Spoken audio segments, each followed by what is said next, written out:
to the Queens Connexus podcast. Queens Connexus is a fellowship of ministry leaders here in Queens that are collaborating together for the sake of seeing the kingdom of God advance, church planting, and resourcing here in Queens.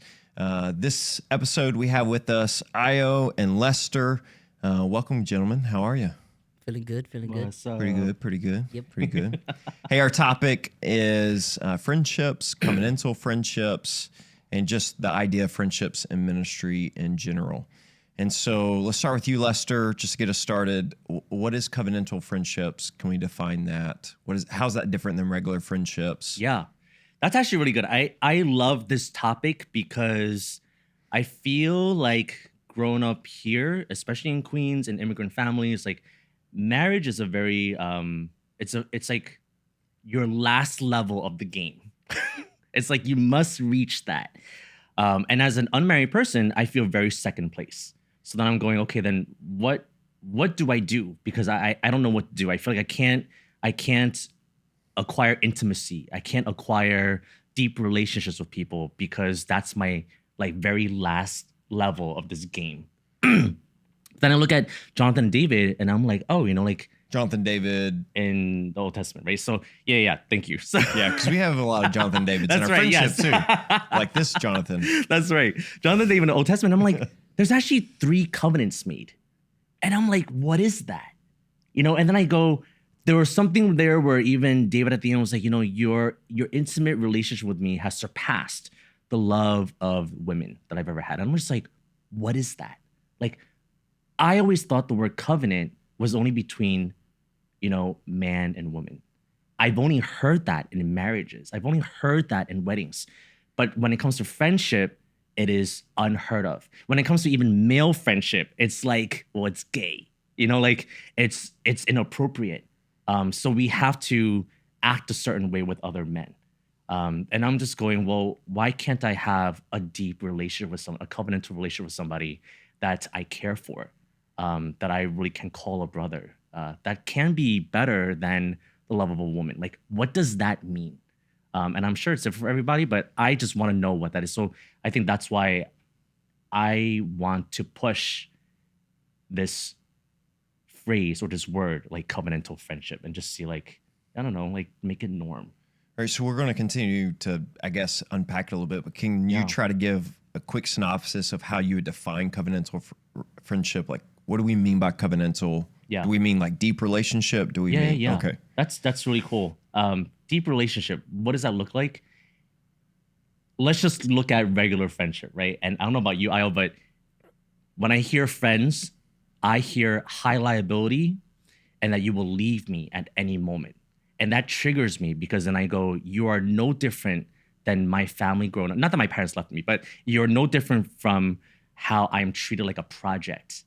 So I'm only good for you when things are good. I'm a fair weather friend, right? Like I'm only good for you when I am able to offer you something. But you're not there for me when times are tough. You're not even thinking about, hey, if I move, I should consider Lester as well. But when people, and let's just think about our churches, when people move, they break relationships, right? They're all like, oh, we want to move to Long Island. Cool. But you left a community of people that you made a covenant with. And now I'm hurt because I'm like, we just shared life together. I told you everything, and then now you're leaving, and that sucks. But you don't do that to your spouses. You don't do that to your kids, but you do that to me because I am easily disposable. So I'm going, friendship is high liability. So then let's work backwards from there, and I'm going, how do I then lessen that liability? What would a covenant friendship look like? For me, it would be, hey, I promise I'm not going to leave. I will talk to my spouse. And I will make sure that we either do this together or we don't, and that if we do move, you're coming with me. Or if I do want to consider moving, I'm going to talk to my spouse and see that, maybe we should stay because I consider you as my covenant friend, my covenant relation. Like what would it look like if you push the envelope that way so that I'm not always being left behind? Okay. I'm not second place. So a lot that I want to unpack there, but we'll come back to that. Ayo, how would you define covenantal relationships, friendship? What comes to mind on that idea? I think even in a lot of what Lester was just saying, I would probably simply say a committed deep, intentional friendship, one where the loss of like time together, caring for like the actual person's preferences and the way they live and the way they integrate in your life, all of those things come into play in all of your decisions. I think the simplest version is a covenant friend is an important person you've also made a commitment to. Yeah. That you're not saying commitment is only for romantic relationships. Right. That it's a commitment that certainly looks different than a romantic relationship, but it's still a commitment. And I think, to your point, often people will say, well, I have this commitment, you got to understand my wife or my husband or my family, but I don't have to make commitments to you the way I have to do to them. So I can kind of like just toss you aside simply because you're lower on the priority list, and it's simpler to do that. And there's often not a view of consequence there. It's intermixed with a lot because I think, in your definition too, it's put up against other relationships. It's saying, where does friendship go and how can it be valued? And perhaps the only way it can be is if we look at it as a covenant, not just between you and the person, but you, the person, and God, and saying, this is my brother. I'm committed to his well-being in his life, and I'm not just going to do things without considering him. And so, to Lester's point, if we were so close that me moving would actually cause a really big difficulty for our friendship, or it would change some sort of rhythm or something just that matters a ton in our specific friendship, I would have to speak to my spouse and say, I understand that we're thinking about all these other things. What about these things, like Lester or David or John? Like, if we go that far, I don't know how I'll be able to maintain my rhythms with them. So that's something I need to be considered as well. I don't think often people talk about that, and they kind of just tell their friends, well, I'm leaving. We'll figure it out. See you like twice a year. And some people don't consider like the emotional effect that has on their friends. Yeah. So why are we having this conversation? We've hinted at some of that, but do we feel that ministry leaders, let's get specific, in churches, ministry leaders, Christians, do we have adequate friendships? Is that why? Are we talking about this because we feel like we need more friendships? Is this an issue? Why are we talking about covenantal friendships specifically with ministry leaders and with Christians in the church? What is the issue? What are we seeing? Why is it important that we're having this conversation? I think it's three things that could come to my own mind for pastors, particularly for those kind of ministry leaders, because we have to be above reproach. And there's which is, I think is important, of course. It's difficult to have friendships where you're able to be human, because nobody really knows what the standard above reproach means in every different church and in every different context. And so, can my pastor make that joke that I make? Can he send that meme that I can send? It's hard to be yourself and vulnerable. So it's tough to kind of have real friendships that way, especially if the people that you're friends with also go to your church. Me and my brother David, that pastor our church, we joke all the time talking about how we have hats. And in every meeting where it comes up, I go, I hate the hats. I hate the hats. Yeah, and it's funny because I'm always wearing hats. Met hats are better. But. Oh my god. Oh my god, we're not gonna do that here. For the sake of the Queens Connexus podcast, I will allow that. But when we do the Bronx and Brooklyn Connexus, we will destroy you one day in the future. But what I will say is that it becomes really hard just to figure out what that looks like, and pastors, all ministry leaders, need regular human relationships. They're family relationships. If you don't have them, it does affect you and you need them. Friend relationships are just as important. You don't get to be a regular person who does just kind of like flippant, fun, and simple things if you don't have friends. It becomes a lot harder to do that, because then everything is only tied to responsibility. It's dehumanizing, I think, and it doesn't make us good leaders. Second, I think in the Western church, there's a significant idolatry of marriage. One where people rush into marriages, and then that's why so many people also end up divorced, because there's not real consideration. It's just, to Lester's point, it's like a finish line that people just kind of run to, which I think is not good. But also because of that, friendship just doesn't matter as much because it's not as high up on the pedestal as what we've made marriage to be. And marriage is certainly incredibly significant and is different than friendship. But friendship still deserves its own sense of dignity and place in a person's life. And then third, I think even outside of church, people don't know what friendship is supposed to be. We don't have a universal standard for what friendship is supposed to be the way we do. Like, I know that if I decide to be in a monogamous relationship, that's what that is. Right. If I do polygamy, if I'm saying I'm polyamorous, I know what that is. Right. There's terms for everything, but for friendships, it's like friend, best friend, and then depending who you're with, those don't even mean the same thing. That's right. So friends just get tossed around, even in their definitions, incredibly flippantly. And if you're one, like I think we are, who think our friendships should be validated as more important than just that, it can be really frustrating and really damaging as you're trying to find friends that meet that without also becoming cynical and calloused. Yeah. Yeah. I love that, Ayo. I want to be clear that there's no knocking on like marriages. I think it's great. It's great. Right? Marriage is great. I'm married. Right. Exactly. Right. So married pastors here, so what I want to I guess focus on is that they're both good. Is that stop putting one, like friendship as secondary. So how do you put them together and say they're actually both good? And you're right, like there's no rules. So I feel like whenever I go to weddings, I hear a lot of like passages on the passage on love. And I'm like, well, that wasn't for marriages. It was for just love. It was just like why can't I use that? It doesn't make it wrong. Right, to exactly. do at weddings, right. But I'm going like, why don't you ever talk about that with friendship? Yeah. But it's never gonna. So I wish those were my rules, but it's really hard because people just don't use that as your metric of friendship. There's no rules, so that's why it's very high liability. You can leave at any time. To your point about like even leaders and pastors, why are we talking about this?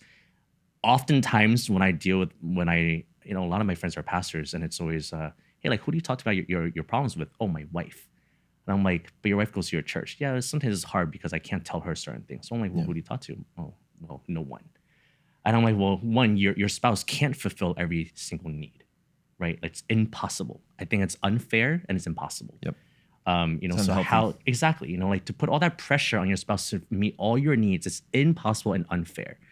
So that's why it's important that I want to just say covenantal relationships includes all these things. It's not just, it's not like they're both, it's not like one's better than the other.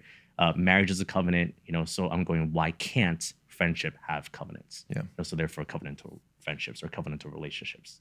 Yeah. Does that make, let's say I have a covenant with my wife, I have a covenant with a friend. Are those equal covenants? I don't think so. I don't think so. No. Yeah. But So I don't think so. I'm asking for clarification just for viewers and even for maybe potentially what you're saying. I want to make sure that I think by saying covenantal friendships and saying, yes, we have covenants with our spouses. Yes, we should have covenants with friends too. That there's still a degree there, I think. Yeah. My covenantal friendships they're just not the same as with my wife in the sense of equalness of going, well, I don't know who to choose between if for whatever reason they would be at odds, just leave that alone. But so for as pastors, I think one of the reasons we're talking about this and ministry leaders, but specifically pastors, is we need friendships. I'll say that. I think there's a lot of times we encounter a lot of Christian men, I do, and Christian pastors who don't have those friendships. It's hard to, because what you're saying, sometimes at church, you don't know which hat to wear. And sometimes you think, I've run into the situation where I thought I was in a friend moment with someone at my church, but they still had their glasses of viewing me as their pastor. And so when I was vulnerable and honest, it affected their ability to see me as their pastor, because he can't say that. But I thought I was having a vulnerable moment of just being honest and transparent for the sake of the gospel, allowing someone to speak the gospel in my life, and it affected my ability to pastor that person. So then that caused me to start going, I can't be vulnerable always with people in my church. And and I didn't realize that after a few years, I found myself isolated with no friendships, no one I could turn to except for my wife. And as you pointed out, she couldn't carry that burden, nor should she. Right. And so what do we do? And where do we go? And this is when I got introduced, honestly, to you guys in Queens Connexus, and that started reframing my ability to think through friendships. and walk into that. And so, Jonathan, can I just go back a little bit? So yeah. I know that you had just said that it is different between marriage and friendship. I don't want the viewers to think that is less, because you also have a covenant relationship with your children, but you wouldn't say that those two, like, you know what I'm saying? Like, they're still important. There's promises that you made. So I'm going, they can all be different, but I wouldn't say that they are unequal. Like, you still love your children. You know what I'm saying? Like, it's not like this is almost like one of those questions where like they're like, you know, if your wife was drowning and then your children were like, who would you save first? Right. And I'm like, what are you? I would save both. It's just like My wife hates how I answer that question.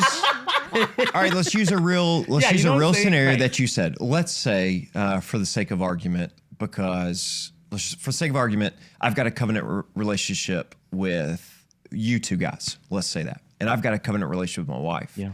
Well, taking our real life situations experience, all of my family and all my wife's family is 18-hour drive away in Tennessee. Well, let's say something comes up with her family, or something comes up with her job, or something comes up with my job, and now I'm having to make a decision between making a move for my family and for what's best for my wife. Let's say maybe she's struggling here in New York for various reasons, because New York can be difficult and we're not from New York. And so maybe we make the move and we're struggling to make that happen. And I realize what's best for our relationship and our family is to make a move for the betterment of my number one call to my covenant relationship with my wife. But that's going to put, as the example you gave earlier, at odds with the covenant I have here. And that's where I would say they are unequal in the sense of, if I have to choose between the health of covenant relationship with you gentlemen and the covenant relationship with my wife, then I feel obligated to my wife first. That's not to say who cares about y'all. I'm not saying that. But what I am saying is I can't look at my wife and go, well, this is going to hurt Lester and Ayo if we move, so we can't move. I'm sorry. Like, I'm doing my best to, and you could disagree, maybe, but I'm saying that's what I mean by unequal. I think they're both covenantal. Yeah. But I would say they're not equal in covenant, as far as, in the same way I would say my covenant with Christ is even above my wife's. I would say my covenant with my wife is above my covenant with friendships. And then where we put kids in that, it's a different. That's a literal example that could happen. And it's a literal example that, honestly, I've processed personally, going, hey, if there was ever a day that we moved, honestly, I think of my relationships with Queens Connexus and go, man, I don't know that I could do that. And literally I've actually said this, that for the first time since really getting to know you gentlemen and formed relationships, for the first time, it would be difficult to leave Queens because of relationships. Before I struggled and I don't realize I'm ranting, I'm sorry, but I used to struggle with going, if I left Queens, it'd be because what if I wasn't being faithful to my call? Now I said, if I were to ever leave Queens and go back home, I'd be walking away from family. And so I do feel the tension in a different way, but it still might come at a crossroads. And then how do I make that decision? I think some of what you're talking about, though, is like really extreme, in that if that happened, and we're using the language of covenant here, as your brothers, like, we have to understand, dude, you need to do that for them, and that's gonna suck, but like, you have no other choice, or we find you another choice. You know what I mean? Like, we do that together. It's the idea that in that decision making, do you think that you and your family are only your responsibility, or do you actually view this friendship as something that you can lean on and say, hey, I think we're going to have to move back to Tennessee, and I don't want to do that. And then me and Lester say, can we actually do anything to help? Can we make a difference? Is there something that we can do? Like, and that could be as practical as, like, really good, would we be willing to pay your rent to keep you here? How much we want you here? You know what I mean? Like, really I'm just being honest. Like, that has to be the thought process. And I think the thing is, most of the time, friends will go, yeah, man, sounds like your problem. I get it. You got to go, because I've decided it's also just your problem. And you've also decided that your wife is just your problem. But if we're actually friends, the way that we're discussing, that those things shouldn't be separate in that way. Good. And I think that what I will say to what you were saying before is, I can't find, and we looked, when me and my brother were doing like stuff for our church about friendship, I can't find, and maybe it's there and I just didn't do a good job. I'll submit to that just in case. But I can't find a theological, biblical, like, basis to say that they're equal the way the word equal is defined. But what I can say is that just because Christ is more important than my wife doesn't mean that I treat my wife where I constantly remind her that she's like second and I'm not going to consider her and I'm not going to think of her, because there are husbands that do that, right? And they're considered domineering. Well, Christ has called me to this, and so you're going to do this, wife, and you do that. And it's like, well, that's kind of crazy. Same way to my friends. I'm not going to be like, well, the boss, she said we got to do this. So, I'm not touching that, bro. Like, that's not fair either. Yeah. And so to me, it sounds like often what comes up here is selfishness in those relationships towards the other people, where a person somewhere is saying, well, I'm the most important. Who cares about everybody else? And that's just not Christian. You can't say, I'm the most important, I need what I need, and that's it. You have to also consider the needs of others. That's like, you have to. Yeah. And so my wife needs to consider my friends' needs of me, what those relationships mean to each other. I need to consider what my wife needs. My friends need to consider what I need. Like, it's kind of like all interconnected. And I think that the moment you start saying that to people, it either sounds to them radical or just ridiculous, because effort is involved here. Like, if you're a dad and you feel pressure worrying about providing for your family and your kids and your wife, now adding the feelings of all my friends becomes really difficult in really high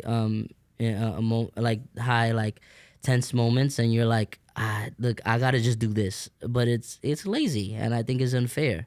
I as a pastor, I've had many times where ministries felt really, really difficult for me. And it's been really difficult for my wife. And in those moments, we've talked about maybe I'm not supposed to be doing this. And one of the things that always keep me, I go, well, we'll find out if that goes that direction. But I'm not abandoning my brother to do ministry on his own. Like, that's wrong. Because I also have a bunch of scripture that tells me to think about other people before I think about myself, how to think about my Christian brothers and sisters, how to sacrifice for them. And just because I'm married or not married doesn't mean that all of a sudden these scriptures mean different things. I have a wife, but I'm still also called not just to my brothers, my friends, but to the Christian community around me to consider things more thoroughly than what I've been taught in my entire life. And I just think that that's kind of what's missing here in a lot of what we're saying. I love that, Ayo. And by the way, I think just for the viewers, you say your brother, David, that is your covenantal relationship, right? Like your covenantal friendship. And we also love David. So it's really cool that he's off camera, just for the viewers. Yeah. We keep looking at him a couple times. He's right out here off camera. He's right here in the living room, but no one sees. Yeah, and I actually am so, I felt so seen and heard when I met you, because I was like, wow, like this is what it means. Like, I'm so glad that it's not just me in my friendship with David. My best friend's also David. So not the same David, but different David. Apparently David's great. It's biblical. That's why we made the distinction on who he's referring to in Jonathan David earlier. Name your sons David. They'll be great friends. So it's like, it's almost like, well, it's hard because there's no rules there, and we don't know how to really define that. And it is hard. I think covenantal friendship in this case, it's like, it's almost like we have to start from ground up. So these questions are great, but it's now like, it is complicated and it's messy. But yeah, like not being lazy, like just really considering what other people feel. It's important. I also think it's so simple. I said something to you, my actions should match. Like, I'm just gonna say it. I'm from the hood, and before going to church, I knew that every dude that lived in my area that was in a gang, everything he said, he meant it. I'm sorry. If he said he was gonna beat the bricks off me, he meant it. If he said that was his chain, it was his. Like that's what it is. But if he also said nobody was messing with you in your school, nobody's messing with me in my school. There's like this thing, and I appreciated this about how I grew up. When I had friends, dudes that right now, like, because we're older and because I became Christian, life has changed, we'll see each other on Facebook or on the street, and like the amount of love and care that's there, like I'll show them pictures of my kids, and to them it's like they had a kid. Like nothing has changed here, because there's this sense of loyalty that if I saw you on the street, I got you, you got me. And so I don't think that necessarily, because I think what some people might get tripped up on here is like, it's not like you're dating and like every day we got to make sure we have a date every week, and you establish rhythms in your friendships however they work for your friendships. But it's not like now every day I gotta text you good morning. Every day I gotta. It's about maintaining a commitment you made. As simple as that. If I told you you mattered, I'm gonna show you. If I told you I care for you, I'm gonna show you, and that's it. Like it shouldn't be as complex as the way that you've been made to feel about it, because essentially my covenant to my wife is a commitment. Yep. It's also legal, right? There's some financial repercussions and some other repercussions that happen if I decide to not meet that that commitment and actually do it. In my friendships, there are consequences. It's whether or not, frankly, if I care. And you should, especially if you're a Christian. I should care if I decided out of nowhere to not meet a commitment, to just dismiss words I said to somebody. I've lied.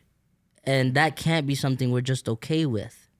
And I think that's some of what you experience, where someone will say the word friend, or they'll say this is that, but then the actions don't match and the commitments are left vague enough to not have to be fulfilled. Yeah.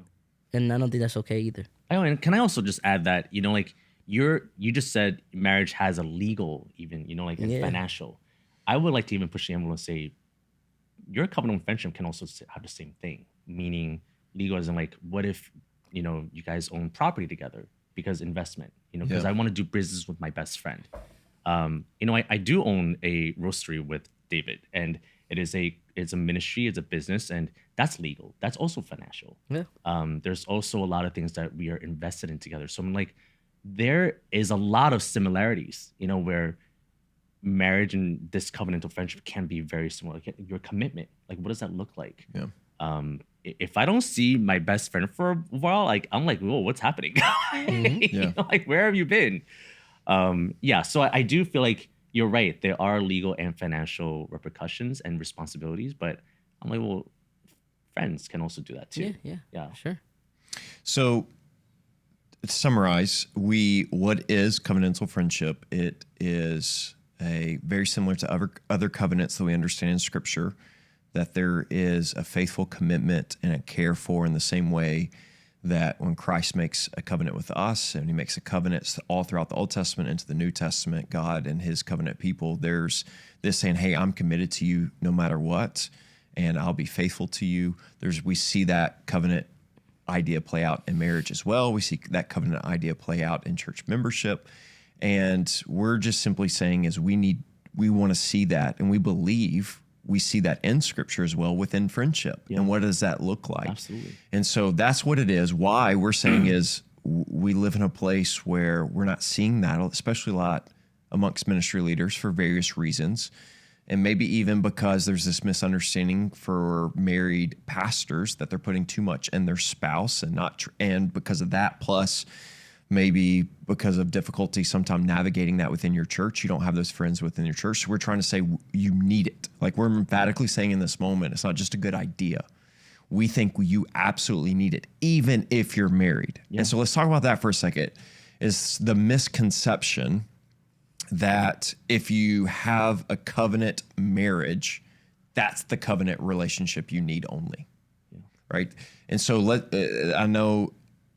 so let's talk about that. So the statement that your wife or your spouse should be your best friend. Let me just throw that out there and let's talk about that for a second. Yeah. And how does that play into the idea of covenant friendships outside of? I'm gonna look into my camera so that my wife knows I'm not soft. No, we don't have to be best friends, but my wife knows that she is definitely my friend and I love her. But a wife just is a different thing. Like she is a different role. She is a different person. Like there's so much specific that she gets that it is not just friendship. It's not that. It's not just best friendship. I also think that when you're kind of just fine with even letting your wife think that, you do her such a disservice. Because she doesn't need to talk to nobody and confide in anybody and go to anybody and manage those friendships, because she's got you. She feels like she's got what she needs, and you don't have what you need because you're not getting friends. Your wife is convinced she may have what she needs, and no, it's just unhealthy. And so I don't. Now I think if your wife is, it just so happens that your wife is your best friend, that's cool. Yeah. But if it should never feel like something that's forced, because I know there's people who are best friends, they get married, like that's happened, and I'm not gonna make those people feel like, oh, you're weird and you need other friends. You should just have more than just one friend in life in general, no matter who that friend is. But it should be that you are making many different friendships. You are connecting with different people. One, I think, because you got a lot to learn from a lot of different people. You have friends for different reasons. Some are based on like proximity, like they're just around because you're always physically in the same place. That's kind of how like most of school works. All those people that were your best friends that aren't anymore is because you no longer share the same proximity. You have friends based on hobbies, and every guy that plays video games, those are the boys. You know what I mean? Like, but like, do the boys go out all the time? Sometimes, but we don't want to. We want to play games. Like, that's why we're playing the games together. That you have different relationships. What I've seen for me is that as I've been able to focus on supporting and pushing my wife towards having solid Christian and consistent friendships. It's actually made it easier for me to also have those friendships because now we both have fuller lives. It can be a little difficult. We have kids. She wants to go here and I want to go here. And so sacrifice has to be made in our relationship to support those relationships. But you have to figure that out. I don't think it's regular, though. I think some people kind of find themselves in a really awesome situation where that works out for them.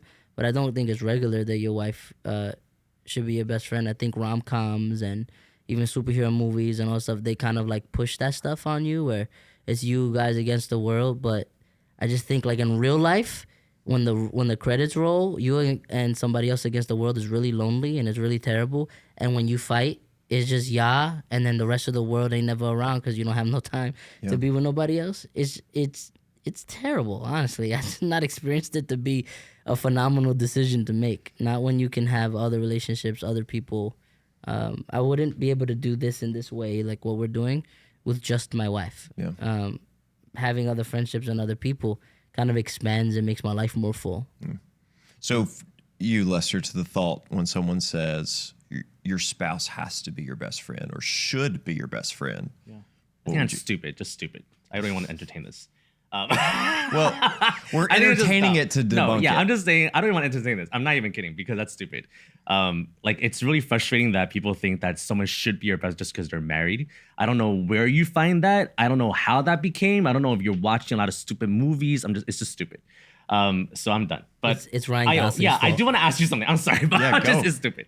I am very curious with you because I can only advocate for myself. I just appreciate you, Lester. Just dumb. But I love it because you're right. Like, people say stuff like that. I'm like, you're stupid. Well, like, and before you ask the question, let me just chime in and say, like, my wife, I've heard that many years. Absolutely. And it feeds and I into struggled our with minds. it. Yes. I would say my wife is my best And that's friend. cool. Though, Yeah, because largely because cool. we've moved around the country. Right. And so we, Yeah. But before we moved out of Tennessee, when we first got married, that wasn't the case. Yeah. And I felt bad because people told me your wife should be your best friend. I'm Right. like, well, I love my wife and she is a best friend. Yeah. And I They would should consider her force a best friend. But I would also say, and I will come back to this, that I have intimacy with my wife relationally. I'm not even talking about physical intimacy, friendship, but I have equal intimacy with guy friends as well. And it's so we'll nothing- come back to the Yes. intimacy, but go ahead and ask. Yeah. Ask. No, now I'm triggered. Okay. So now I'm triggered. I think it is so upsetting because, oh my gosh. It is fine if your spouse is your best friend. Ayo and I, we're not saying there's nothing wrong with that. All right. There's nothing wrong with that. But I think when you say you should be your best friend, it's just stupid. I would agree. Yeah, like because it's so much pressure, right? And also, and yeah, when you think about intimacy, yes, like sex is between you and your spouse. Hands down, nothing to fight with that, right? Yep. But also in my mind, I'm going, that's not your old. I cannot stand doing marriage counseling. And the first thing people ask is, how often are you having sex with your spouse? Because that determines how healthy you're really. No, it is not. It is not. Like then they go, if you have too much conflict, that means it's not a healthy. No, it is not. It is how you deal with conflict. It is how you deal with conflict because of the intimate, emotional, spiritual connection that you have. Sex is an addiction. releases oxytocin in your brain. That's why it's so important for you. That's it. Okay, it's great. Not saying it's bad, but there's so much emphasis on that, right? Because of the porn culture that we have, all of this stuff that comes into your marriages, and then you bring that into churches, and that crap seeps in, and that becomes number one indication that you are having a great marriage. Therefore, it debunks my friendship with anyone else because I cannot have that. Right. So then I'm like, all right. It just bothers me. let's Yeah, so dialogue anyway. along. So yes, I agree. Porn culture and other things has marred the idea, and we have oversaturated the idea of sexuality. But we are not turning Gnostic here from the struggle in the first few centuries of the church that turned sex bad within the church because they said it was only physical and it was only negative, and there was no spiritual theological realities to it.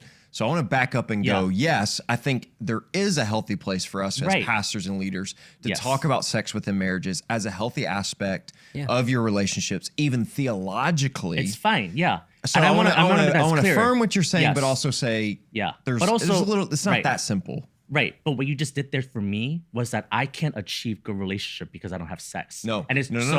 So I'm not saying equating. that, I'm not equating sex and intimacy. We're not. But I am saying that there are there's not just sex negative. There Yes. are good reasons to have a lot of sex. Right. But in marriage, that's qualified in marriage. In marriage. So outside of that relationship, what intimacy looks like is completely different. Now, in marriage, sex is not the only form of intimacy, and I can validate this by saying, like, I'm the kind of person that is not interested in that if I don't also feel cared for in an emotional sense. It affects me. I don't enjoy that. Yeah. And so to if me and my wife are like arguing and we've said mean things to each other, I'm not just gonna be like, well, for the sake of our marriage, let's do what we gotta do. Right. Because I don't know. I'm not okay with this. I don't feel that at all.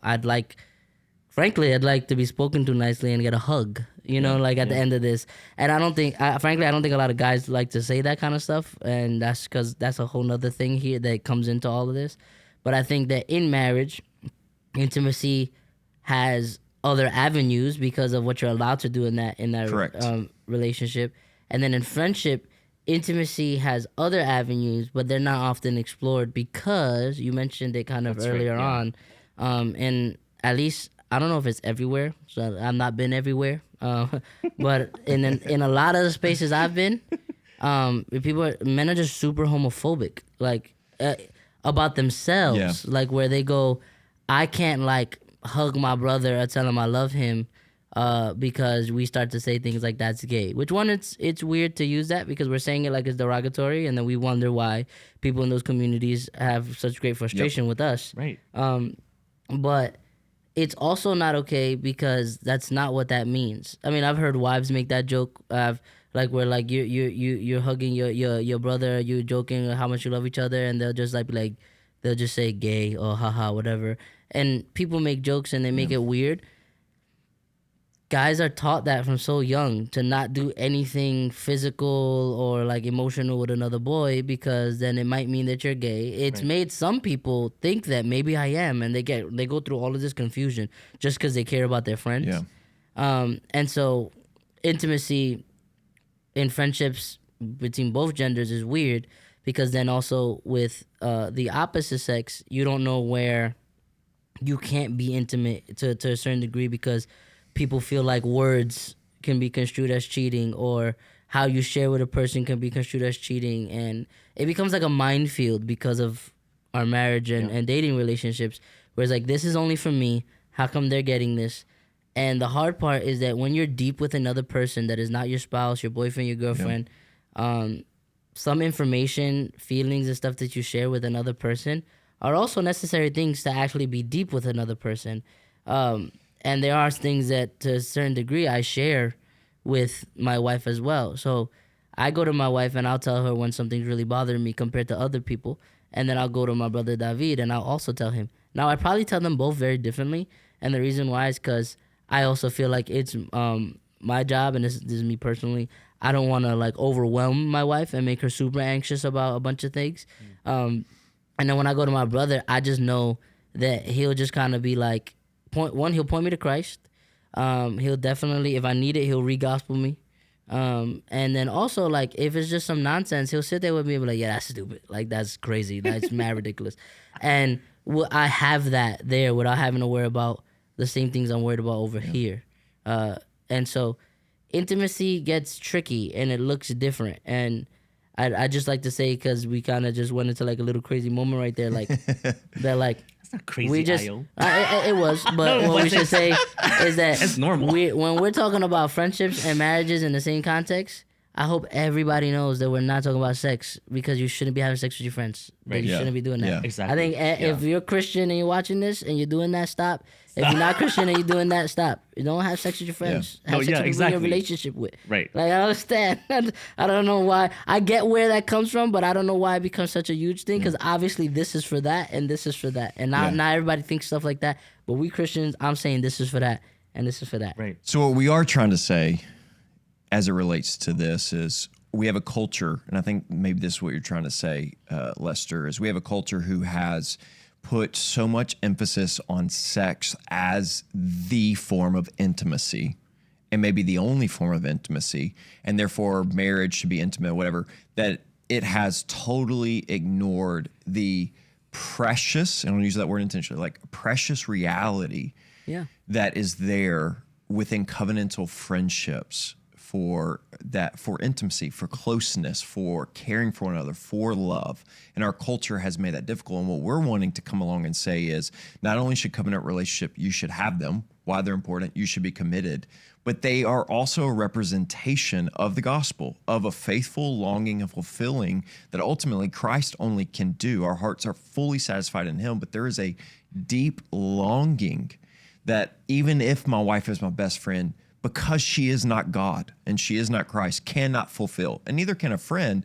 But there's a picture of when God says that man shall not be alone, that is not just in reference to marriage. I very much believe it's in reference to the relational community. Yes. And so that's what we're trying to say is that we want to push back against culture that says it's homophobic to have close guy friends, and that intimacy is only in the bedroom. Right. And we want to push back and go, no, that's not what That's right, yeah. that's not it. So yeah, that's why I brought that up, because and I just want to mention it because everyone's thinking that, Yeah. right? So When you use the word intimacy, so right? like that's just what you're thinking of, and it's stupid. Everything's gonna be so mad. So I just feel like, so yeah, it is crazy, but I think this is normal. You got to talk about this stuff, like, or else your churches will only be married couples.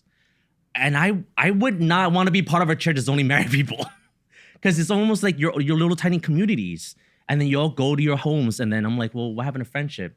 Besides the point, it is stupid to think that your spouse should be your best friend. If you are, cool, but stop saying that stuff, right? Like, I think even celebrating only marriages in your churches is ridiculous to me, right? The only thing that I am seeing is what's being celebrated is weddings. What's being celebrated is maybe, what's that called? Baby showers. What's being celebrated is anniversaries. But you never celebrate things like singleness or things like friendship, right? It's just not celebrated. So what am I seeing is that I am second place. I might even be third place because if you have children, right? But it's not true, because if I look at who wrote most of my New Testament, and is Paul or Jesus, it's just like, it is ridiculous, right?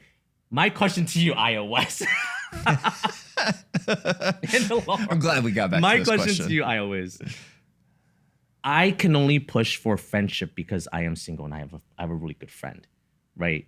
A lot of people push for marriages because they're married, but you have both. So when I see you, I get really encouraged because you actually represent both. And I want to know, how do you balance that? I'm curious, what is your, I guess, what is the benefit of your covenant friendship with David that is different from your marriage? Because that to me is like, I almost need married people to hear that and go, there's something different. Mm-hmm. And you can say that because you're married. I can also. Yeah. I'll probably say, like, the thing that comes to my mind every time is a statement that David has said to me in times where marriage is not simple.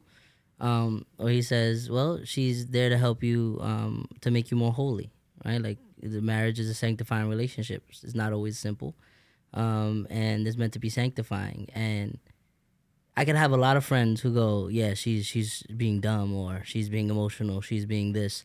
That's not fair. And you know, like, people are people. Sometimes they are being those things, and they're just being difficult, and that's true. But I have a brother that instead will tell me, yeah, well, that's your wife. You made a commitment. You went before God and before people and said, this is what you want to do for the rest of your life. So you have to. That's one.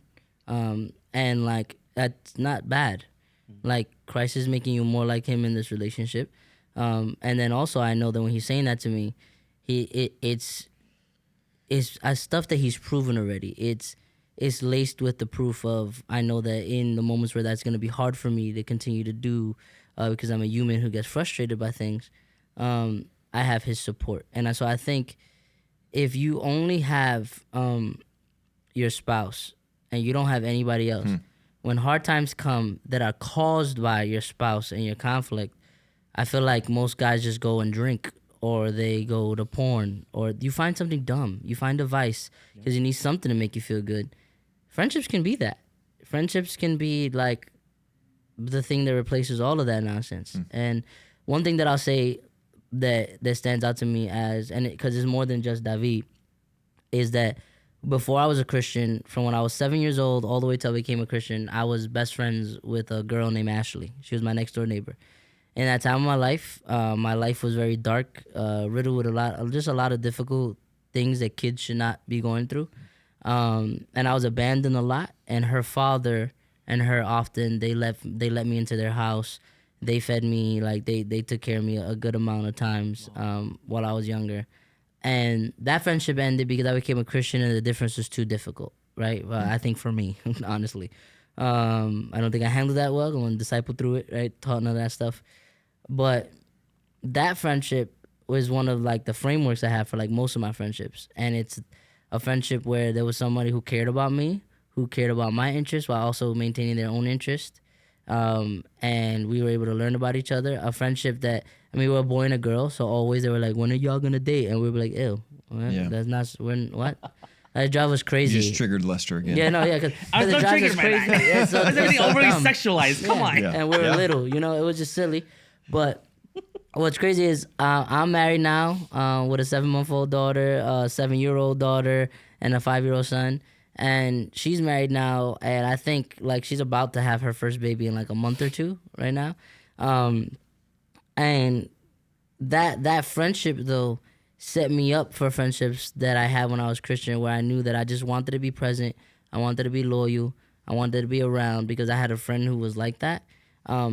And I just kind of think that that's why a covenantal friend matters. It's somebody who says, I'm here because I want to be, and my want to be is strong enough to be a commitment that I don't have to sign on paper, that we don't have to have all of this hoop and holler about. It's just, I told you, and so I am constantly. And that's the difference. Like, you know, marriage, its covenant, is riddled with like rules in scripture about how it's got to be handled. And friendship certainly has ways you're supposed to treat people and brothers and sisters also. But I'm not told that I can't leave a friend explicitly in the way that I'm told I can't leave my wife. Yeah. And so when a friend chooses to stay with me, it means something to me because they're making that decision of their own volition. And to answer the question straight on about David, is just that out of all of my friends, out of everybody I've ever known in my life, family included, and this is just me being real, he's the only person that's, when they said that they were going to stay, when they said that they don't care how I mess up, when they said it, they meant it. And it was followed up by action. And to me, that's a covenant friend. A covenant friend is a person you can go to with a pornography addiction, and they can say, well, Christ has forgiven you, and so do I. Life has real repercussions, right? There's real things that you've probably got to change. You might got to lock your phone, change some things, switch it up. That comes with it too. Yeah. But that person will look at me and go, oh, you're disgusting. Oh, that's crazy. Oh, I can let me make you, not me weird. Now every time we go to the beach, I'm gonna make you weird. Look at the sand. Like, you know, like, bro. I've seen all of that, and it's so ridiculous. But it is a person that that reminds me I'm forgiven, helps me live that out, live appropriately and holy, but also doesn't like shame me with the things that they know. geez, David knows enough about me to write a book to get rid of me. You know what I'm saying? And I'm not worried that he would. Yeah. You know what I mean? He doesn't look That's at me in good. that lens. He looks at me through the lens of the gospel. That's, I think, what a friend is supposed to be. Amen. You know? Thank you. Well, we got to wrap up. No, we So don't. yes, There's we do. no time limit So on this. let's I have close with another this. question. We got another I have another podcast question. happening. All right, ask your question. I'm kidding. Okay. I do want to close with this way though. To answer this question, or both questions, kind of wrapped up, is all right, they've listened to everything we said, and someone's going, like I would have a year or two ago listening to this, and I would have said, I want that. Like, all right. So how can we foster that in churches? Because you mentioned you feel second or third class because it's never celebrated. And or what can you do to seek it yourself? So how can we as ministry leaders encourage covenantal relationships? And then how can we, if there's a ministry leader listening to this who goes, I need that, what are some potential, what can they do about it? I was actually gonna say something close to this, but there's a boy crisis, right? Meaning there's an issue with friendship, but also men with friendship. But it's mainly because our dads raised us a certain way, especially if we are from immigrant neighborhoods. So to even have friends is like it's a little bit taboo. There's no rules. I would like to encourage, which I am hoping to do this even for myself and the people around me, is to encourage fathers, your children, talk to them about friendship, right? This is not even a conversation I hear people talk about with their children. Talk about friendship. Talk about what that looks like. That is not just marriage. Like, it's good. I know it's hard to hear this, but it's not all about your children getting married. Not everybody is called to being married, but everyone is called to friendship. And my best friend David said that, and I was like, yeah, that's true. That's important. Talk about it in Sunday school. And, if you have a son, please do not call anything that he does like, mention and cry or mention blah, blah, blah. Explore emotions with them so that they don't have this insecurity growing up. Now there's insecurity of like, oh, is this homosexual? Is this whatever it is? Get rid of that. Talk about it in your churches. If you have daughters, please, most of the things that I hear from is actually from women. It's like, oh, that's weird. It's never from men, because I feel like brothers will back each other up. I get that more often than I actually hear from women in churches. And I'm like, what the freak? Like, where did this come from? Like, why are you making fun of me? I don't make fun of you. Like, you go to the bathroom together. Like, come on. I don't make fun of you, but so it's different. I get it. But why? What's happening there? Yeah. So I would say, start young. There's a problem now. I'm 40 now. And I'm like, I wish you go right to the source. I wish this was talked about in Sunday school, that parents, you talk about this now with their kids. That's what I would do. Okay. Yeah. Ayo, what about you? Advice? I think we need to make it safe to have friendships and to value friendships in church. And so I think when pastors preach, they need to be careful. They can't talk about marriage relationships and completely omit the people that are single in their church. That if you have single people in your church, you have to talk about friendship. You know what I mean? Because that's the relationships that they have. And so you have to figure out, what are you talking about? What are you teaching? All of your applications can't be about now you and your wife and when you go home and in your family and with your kids. Some of your applications have to make sense for people who are single, who don't have those things that make sense just for them. And I think a big one is this is something that I've just been coming to even recently. People can't learn things if there's a lot of shame in your church. Like if there's a culture of just shaming people when they mess up. And obviously, if most of us haven't experienced this the proper way, on ways that we hope for, our churches probably don't have it, and maybe, our pastors probably don't know. If you're a pastor listening, you probably don't know. I think being open to trying and seeing what you can validate and celebrate, making events for fellowship and really living alongside people for real, not just waiting for small group or events to say your church was together.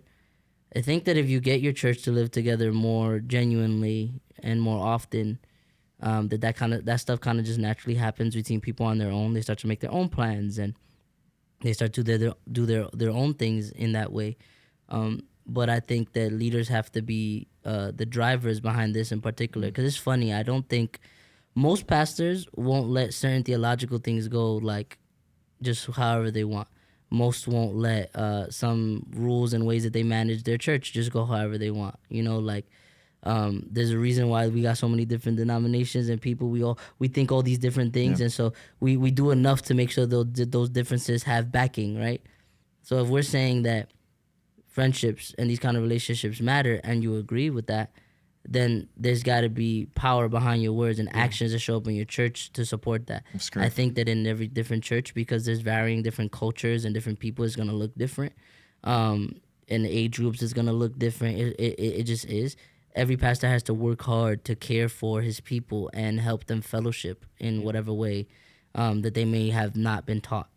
And when you make more space for that, I think it kind of happens naturally. And I think if you're just the person living that stuff out, you're a safe place for people to share. Yeah. You're a place where there's not a lot of shame, but there's still truth, right? Like, people start to pick up on that, and they go, man, I want to be like that too, because that felt amazing. I didn't feel like garbage. And little by little, that can kind of like span across a group community of people. Even doing like a sermon series on that, I think it's helpful, you know, like creating that platform. And I mean, just like remember Apostle Paul and Jesus single, right? Like they had great friends. Yeah. And I'm like, anyway. Yeah. Well, the only thing I would add to that as a practical step, and it sounds like a plug, and it may be a plug, but it's also a truthful plug, is for me in New York, the relationships that we're describing were fostered for me and found within Queens Connexus. And we intentionally call ourselves a fellowship, not a network, even though we do aspects of network, of helping each other in ministry. But we intentionally call ourselves a fellowship and not a network because of this relational aspect, that we gather for the sake of relationship. We care for you just for you in relationship. And so we meet every week on Wednesday morning at 9:30 for a devotional. And so if you're interested, if you're listening to this and interested in joining us, please come hang out with us. And it's a good opportunity to foster that. So, gentlemen, grateful for your time, grateful for your wisdom, appreciate it.